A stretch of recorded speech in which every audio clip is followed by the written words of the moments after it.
พี่น้องบ้านเมืองเฮี้ยงแปลงประพันธ์ที่เป็นบ้านเมืองหลอกอีกเพราะว่าเคยไปเล่นบางทีการพ่อเลยนี่รู้บ้านเลยไปเล่นงานได้เที่ยว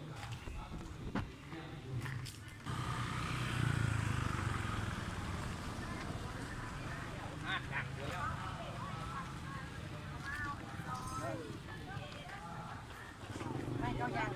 ไปสักการะน้ำ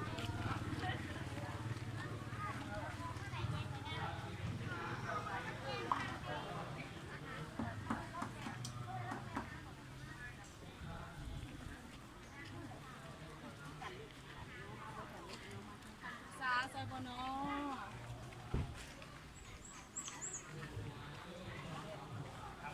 เอายังบ่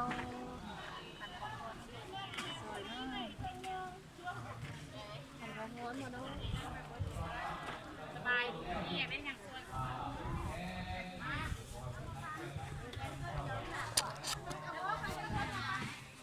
เขาก็ยิ้มกลับมาได้ปัญหาพูดที่แสนกว่าจะขำไงพี่น้องได้เด้อเจ้าหันมาน้องหันเราเด้อมาแบ่งแล้วแค่ถ่ายมาให้แบ่งให้เอาไหมผู้ต่อมาได้แก่นางทิพย์พาพรไทยกุศรีบ้านกาเบยเมืองศรีจัตนา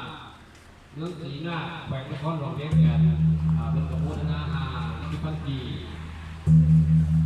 แล้วศรัทธาต่อมาก็ได้แก่นางอัพุทธเทพอินทราหรือว่าน้อยบ้านตุกระบาเมืองหาดไทยทองนครหลวงเวียงแก่น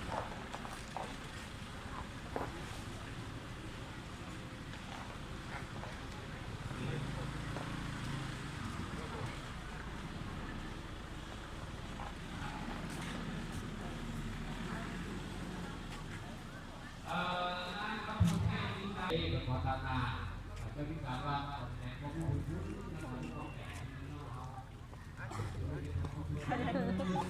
เอาไว้เอาไว้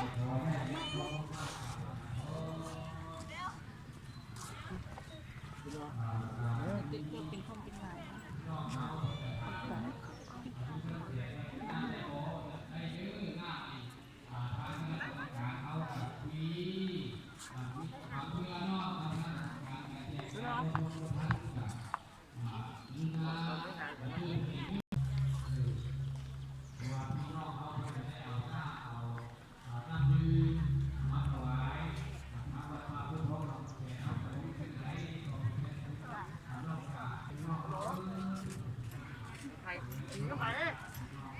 ไปแล้วไปเยอะเทศที่ต้องมีอยู่นี่นะ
มันจะเลยว่า